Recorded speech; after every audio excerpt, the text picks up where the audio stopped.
진료실에서 참 자주 듣는 이야기 중 하나가 있습니다. 30대 여성 A씨는 이렇게 말했어요. 회사 선배를 만나면 너무 위축돼요. 잘해도 무시당하고 칭찬도 없고 빈정거리기만 해요. 처음엔 그냥 불쾌한 정도였지만 점점 스스로를 자책하게 되고 결국 불면과 소화불량으로 병원을 찾게 되셨죠. 이처럼 반복되는 불편한 관계는 단순한 감정 문제가 아닙니다. 우리 뇌는 이런 상황을 위협으로 인식하면서 스트레스 호르몬을 분비하고 지속적인 경계 상태에 들어가게 됩니다. 그 결과 자존감은 떨어지고 감정은 고갈되고 우울과 불안, 심하면 공황장애까지 이어질 수 있습니다.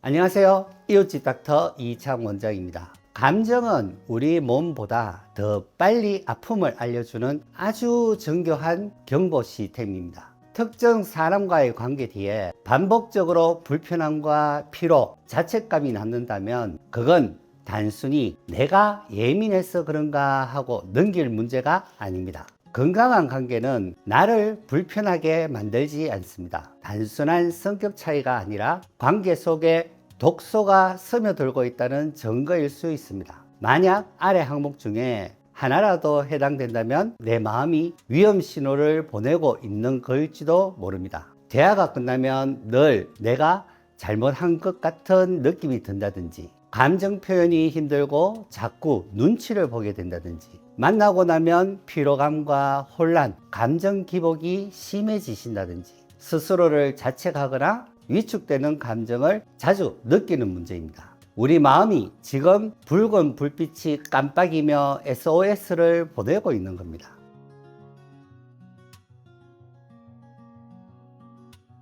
어떤 사람과의 관계에서는 유독 지치고 힘들어질까요? 정신과 의사로서 보면 반복적으로 타인을 힘들게 만드는 사람들에겐 몇 가지 공통적인 성향이 있습니다. 첫 번째, 자기애적 성향입니다. 항상 세상의 중심이 자신이라고 생각하고 조금만 비판을 받아도 심하게 방어적이 됩니다. 다른 사람의 감정에는 관심이 없고 이해하려 하지 않죠. 두 번째, 경계선 성향입니다. 감정 기복이 매우 심하고 반응도 극단적이죠. 방금 전까지 애정을 보이다가도 조금만 섭섭해지면 분노를 폭발시키기도 합니다. 상대방은 그 감정 롤러코스터에 계속 휘말리게 되죠. 세 번째, 수동적 공격형 성향입니다. 겉으로는 부드럽고 웃는 얼굴을 하고 있지만 대화 속에는 은근히 비꼬거나 무시가 숨어 있습니다. 직접적으로 공격하지 않고 상대방을 조종하거나 죄책감을 유발하려는 방식으로 다가옵니다.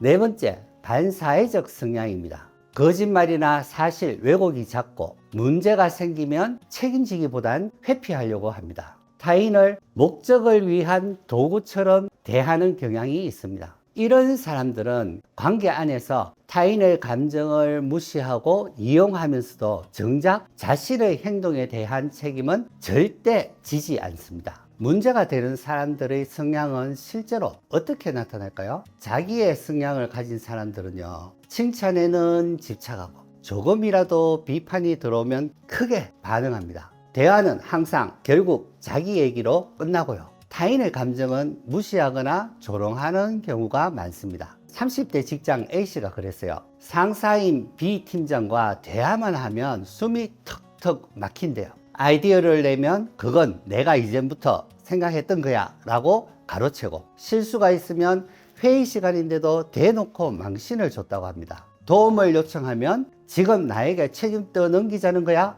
라는 반응이 돌았고, 결국 A씨는 말하는 것 자체가 두려워지고 스트레스로 위장장애와 불면까지 겪게 됐습니다. 또 다른 유형을 볼까요? 반사회적 성향을 가진 사람은요, 규칙이나 약속보다 자신의 이익을 우선시합니다. 거짓말이나 약속 위반은 기본이고요. 책임은 늘 회피하죠. 감정 표현도 거의 없이 굉장히 냉정하게 보일 수 있습니다. 한 20대 여성 C씨가 소개팅으로 만난 D씨가 있었는데요, 빠르게 관계가 좋아졌습니다. 처음에는 자상하고 매너가 좋았어요. 하지만 몇 달 뒤에 D씨는 투자 문제로 돈을 빌려달라고 했고 곧 갚을 거야 라고 안심시켰다고 합니다. 하지만 돈을 받은 후 연락이 끊기고 SNS에서 호화로운 삶을 즐기는 사진들만 가득했죠. 나중에 알고 보니 D씨는 이전에도 감정과 돈을 이용해 피해를 준 전력이 있었던 사람이었습니다.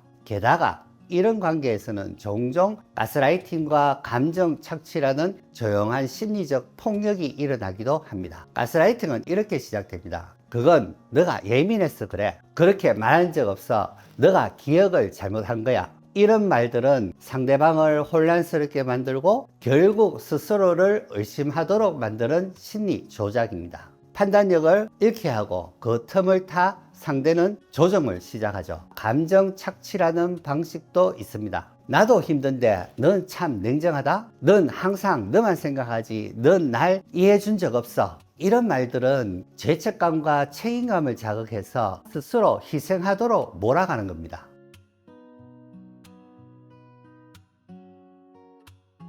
둘 다 공통점이 있습니다. 소리 없이 조용히, 그러나 치명적으로 나를 무력하게 만들고 빠져나올 힘조차 잃게 한다는 것입니다. 이들은 왜 이런 식으로 행동할까요? 불안정한 양육 환경에서 자라서 감정 표현을 배우지 못했거나, 감정 조절 능력이 미숙하거나, 공감 능력이 결여되어 있거나, 과거 대인관계에서 깊은 상처를 받은 경험이 있을 수 있습니다. 이유는 다양합니다. 하지만 중요한 건 내가 그 사람을 이해하고 고쳐야 한다고 생각할 필요는 없다는 것입니다. 상대가 바뀌지 않더라도 나는 나를 지킬 수 있어야 합니다. 마지막으로, 알면서도 왜 우리는 그런 관계를 쉽게 끊지 못할까요? 많은 분들이 힘든 걸 아는데 이상하게 못 떠나겠어요. 그건 약해서가 아니라 이미 지쳐있기 때문입니다. 정서적 의존, 죄책감, 동정심, 두려움, 낮은 자존감.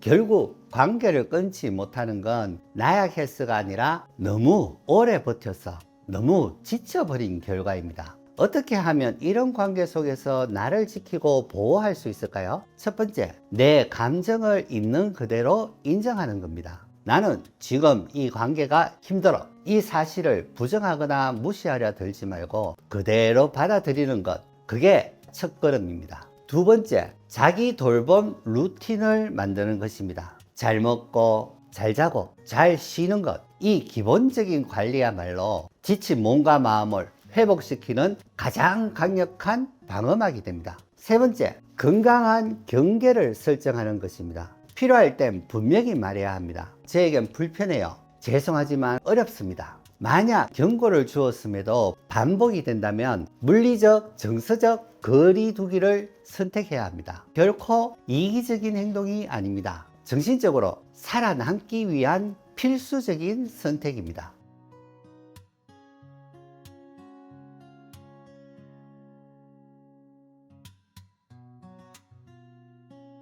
혹시 다음과 같은 증상이 지속되고 있다면 절대 혼자 버티지 마세요. 우울감이 2주 이상 이어진다든지, 잠이 안 오고 불안하고 매사에 의욕이 없다든지, 일상생활이 눈에 띄게 무너진다든지, 자해 충동이나 죽고 싶은 생각이 반복될 때 약해서 그런 것이 아닙니다. 지금 내가 지쳐 있다는 신호입니다. 도움을 요청하는 것 그 자체가 가장 용기 있는 선택입니다. 사람 때문에 우리 마음이 병들 수 있습니다. 그리고 그 병을 치료하는 첫걸음은 그 사람으로부터 나를 지켜내는 것입니다. 오늘 이 이야기가 당신 마음에 작은 힘이 되기를 바랍니다. 편안한 밤 되세요. 이창 원장이었습니다. 감사합니다.